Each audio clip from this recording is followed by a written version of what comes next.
Little hi, little low, ladies and gentlemen, I'm Michael McGorry and welcome to Movies and Milk, the 1 millionth YouTube channel to discuss movies, but rarely ever milk. You see, we drink milk in our videos there, it's our little gimmick. Now you're probably wondering why I've got all this stuff in my face and why I've dyed my hair white. Well, it is simple. It's because today is July 20th, 2020. A date that probably holds very little significance to most people out there, but for me is actually one of the most exciting days of the year.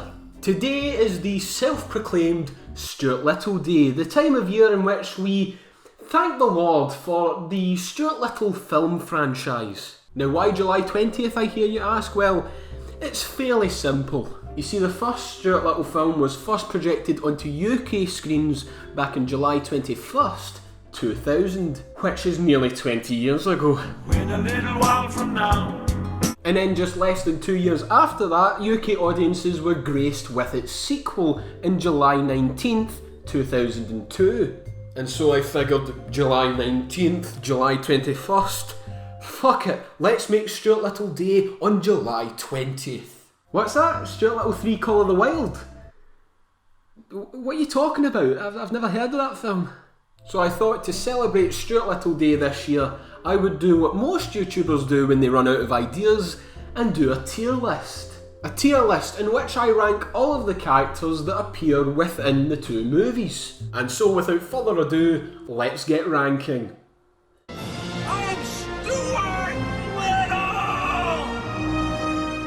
Now I've got over 20 characters here, so we're going to have to breeze through some of these.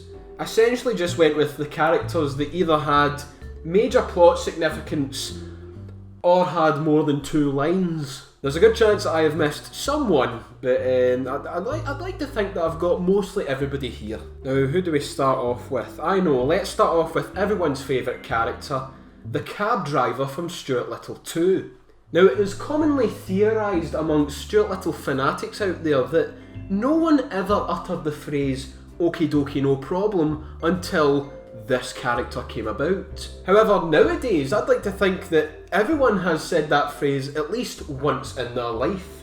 And so with that, straight to C tier with you, my friend. C for cab driver. It's fair to say lockdown has got to me. Now, who do we go for next? Let's look at some of the antagonists of the franchise. Let's start off with the big mean Falcon from Stuart Little 2, eloquently voiced by James Woods. Now, I really like this character. He is very intimidating, and like I said, James Woods' performance is it's just classic James Woods.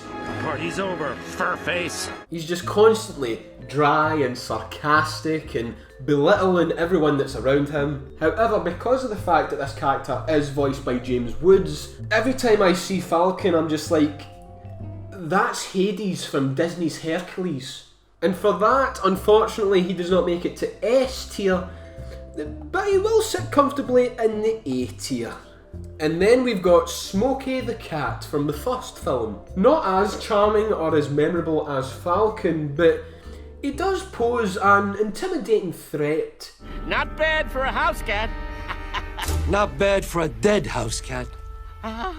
Every time Smokey is on screen, I am fearing for little Stuart's life. And so I'm going to put Smokey in the B tier. B for bad cat. And while we're on the subject of Smokey the cat, let's just rank all the cats. We've got Smokey's henchmen, who are just constantly spewing jokes. They never shut up. It would be fine if some of the jokes that they were spewing were funny, but unfortunately there's a reason why they're not all that memorable. I don't even know the name of the cat that I've got down here in the tier list. Do I put them in F? I think I'm going to put these felines down in F. Whenever they're spewing jokes, they're doing it at the most inappropriate times. They're doing it during the most intense scenes of the movie. And then we've got Monty, voiced by Steve Zahn. I love this character, I love the actor that voices him, but some of his jokes do fall flat. There's a moment in the first film in which he uses the cat got your tongue pun, and straight to be with you for that pun alone. Do we have any more cats on the roster? Oh yes, SNOWBELL.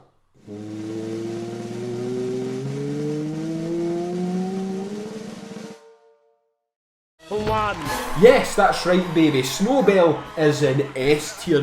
You better believe it. He's got the best lines, he's got the best character arc in the first film, and he is voiced by the lovable Nathan Lane. Every time SNOWBELL is on screen, I smile. Now I think we need to get rid of some of the dead weight. Let's get rid of some of these minor characters. We've got Georgie's school teacher from Stuart Little 2. D tier. We've got the soccer referee from the same film. Again, leaves very little impact. Straight into D tier. We've got Irwin, the boy who gets his ribs punctured in Stuart Little 2. Again, D tier. If you were hit in the face, then maybe you would go a bit higher. We've got the soccer coach. C tier. I like him over all the characters that are in D tier. Then we've got Wallace, who is a kid who does get hit with a ball in the face. And quite frankly, this little rat deserves it. So we'll see you in C tier. We've then got Rob the Plumber, played by Brad Garrett, an actor who I love, but he's just not in the film that much. Very underutilised, so you're going straight into D tier, Rob.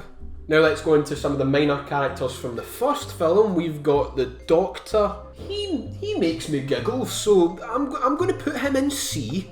We've got the toy shop owner, who makes me smile whenever he's on screen. So again, straight into C tier. I have just noticed that I am missing the detective from the first film. Give me a second.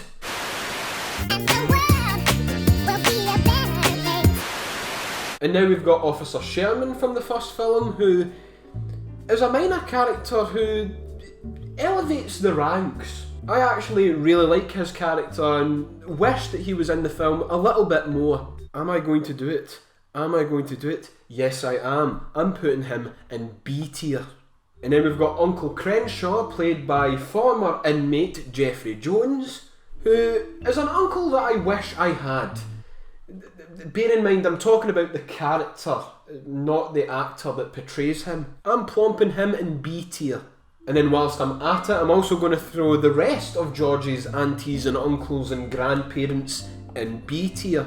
I do kind of wish that these characters maybe came back for the second film, because in the first film, they're pretty funny, they're nice, they're likeable. And now we get on to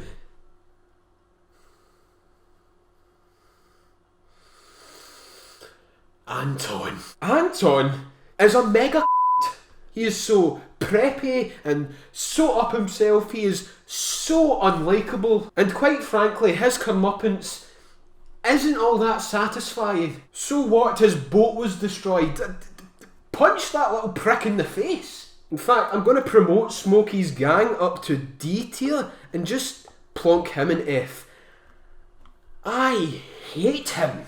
F for fuck you, Anton. Jesus Christ. And while we're on the concept of unlikable children, we also have Martha Little from Stuart Little 2. I mean, she's harmless enough, but you could take her character out of the film, and I'm sorry, I know that the actresses are only, 2 years old? But every time you see Martha in the second film, she just looks like she doesn't want to be there. I'm putting her in D. And now let's talk about a likeable child, Will from Stuart Little 2. I really like Will. He's a great guy.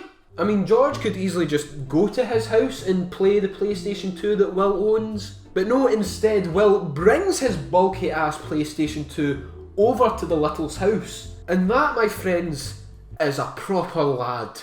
Straight into A tier with you, my friend. And whilst we're at it, let's rank his mother, Rita. She's not in the second film all that much, and yeah, she's there. Put her in D, I guess. And now we revert back to the first film with Mrs. Keeper. She's got a lot of funny lines in the first film, but is she better than Monty? No. so I'm putting you in B tier. Now let's discuss Reginald and Camille Stout, also known as Stuart's fake parents. Camille would initially go straight into the D tier. She doesn't really do much in the film, but she is voiced by Jennifer Tilly, and for that fact alone, I'm putting Camille in C tier. As for her lover, Reginald, yeah, I'm going to put him in C tier as well. I kind of wish that this couple was either a bit more funny or a bit more threatening. But a couple that is not forgettable is Stuart's adopted mother and father. Elanor and Frederick, played by Gina Davis and Hugh Laurie respectively, they are relationship goals. However, they're maybe a bit too lovey-dovey. There are a couple of moments in both of the films that are kind of cringeworthy. Did you have many crushes? I'm still having one. So that would initially put them in the B tier. But again, I love the actor and actress that are portraying them so much that they're going straight into A. Now we get down to the final three. I don't really know how to feel about George. George from the first film would go into C tier, and then George from Stuart Little 2 would sit in A tier. I think it's maybe because the actor Jonathan Lipnicki, who... Jesus Christ, what happened to him? His acting got considerably better in my opinion in the sequel. But because Jonathan Lipnicki could easily kick my arse, to hell with it, I'm putting him in S tier. Are you happy, Jonathan? Are you happy? Please don't hurt me. Now we come to Margalo, who is just adorable, but she's a bit of a bitch. As soon as Stuart saves her from the clutches of the Falcon, she just instantly leaves, which I guess is all well and good, but Jesus Christ, you've broken Stuart's little heart. And as such, I'm putting you in B tier. B for bird. And now we've come to it, the main man, the head honcho of the franchise. If it literally wasn't for this character's existence, we wouldn't be here today. And for that reason alone, I'm putting Stuart in A tier. I know, you're probably thinking that he's going to be in S, but listen, Stuart's just a bit too much of a goody two-shoes to belong in the S tier. I love Michael J. Fox's voice. In typical Michael J. Fox fashion, he is just oozing with charisma. And I do really like the design of Stuart. I mean, it would have been easy for this character to look unpleasant and disturbing, considering his black, soulless eyes. But I have to commend the CGI artists because Stuart's he's just so cute to look at. And I do admire the balls on the filmmakers because they try and kill off this character as much as they possibly can. Are you sure that Stuart is happy here? Oh, he's having the time of his life.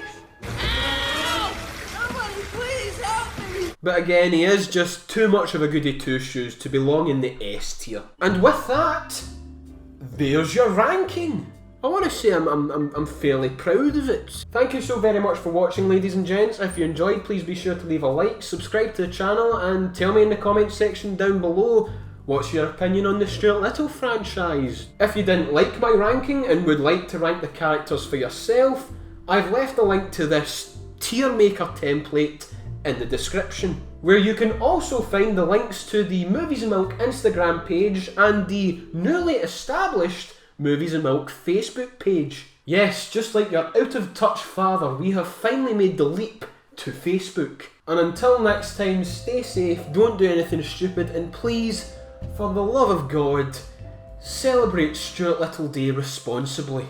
Just drift away, all my worries die. I know that I'm alive, yeah.